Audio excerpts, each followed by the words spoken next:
Welcome to KetoMealsAndRecipes.com.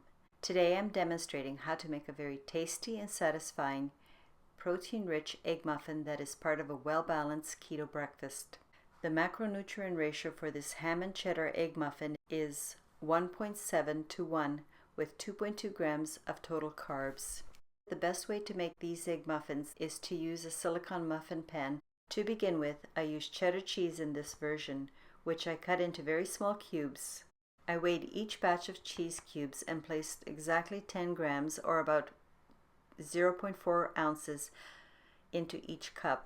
Before starting, it's a very good idea to place a cookie sheet underneath the floppy silicone muffin pan so that you can more easily place the muffin pan into the oven when it's full of the egg mixture.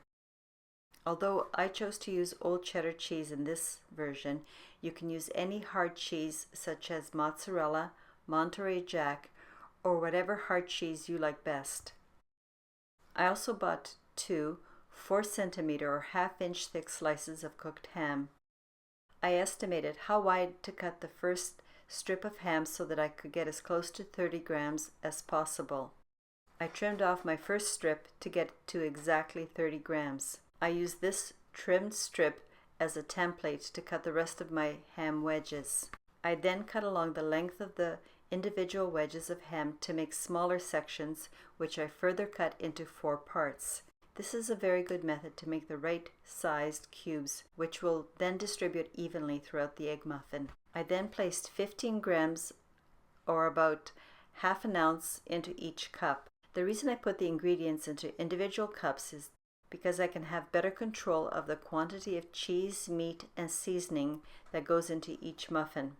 For my purposes, I need to be more precise in my calculations of the macro ratios. Whereas when I place things into a mixing bowl and combine everything before dishing it into the individual cups, the amount of ham or cheese or other ingredients that happen to go into each muffin varies, and this gives for inaccurate macros.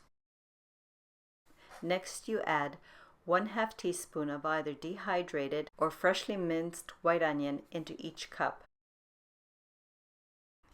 Also add 1/8 of a teaspoon of turmeric powder into each cup, and then 1/8 of a teaspoon of cayenne pepper into each cup.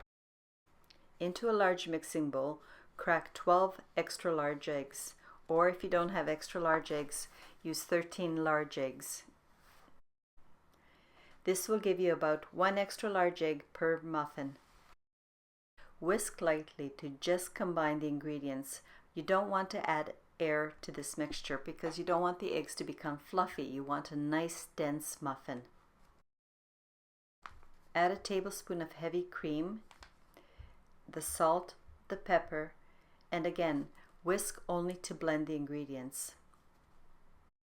I use a 1/4 cup measuring cup and pour the egg mixture into each muffin cup. That amount of egg mixture should come to just below the rim of the opening. If you place more of the egg mixture into each muffin, they will overflow when baked. Take your tray and place in the middle position of your preheated oven and bake for 15 to 20 minutes. When your egg muffins are done, remove them from the oven and slide them off the tray and onto a cooling rack. Allow your egg muffins to cool within the silicone muffin pan before you remove them. If you try to remove them too soon, they will stick to the side and they will not come out cleanly. And to increase your healthy fats, that you serve it with at least half an avocado. If you like, as I did here, a couple strips of oven-prepared bacon because it really tastes good. You can also add a high-fat beverage, a bulletproof coffee, tea, or hot cocoa. The great thing about these breakfast muffins, all the extra ones you've made, you can store in the refrigerator for several days. If you don't have time to eat at home, just put some in a container and take them along. Making these muffins is a great prepare-ahead part of your meal planning. This will help to reduce the amount of time you need to spend making your breakfast every day. I'm interested in making more breakfast recipes, and I would really appreciate it if you could let me know what kind of breakfast or brunch recipes you would like me to demonstrate. Your ideas and suggestions are very much appreciated. Thank you for watching. See you next time. If you like this recipe, please press the like button and share with your friends.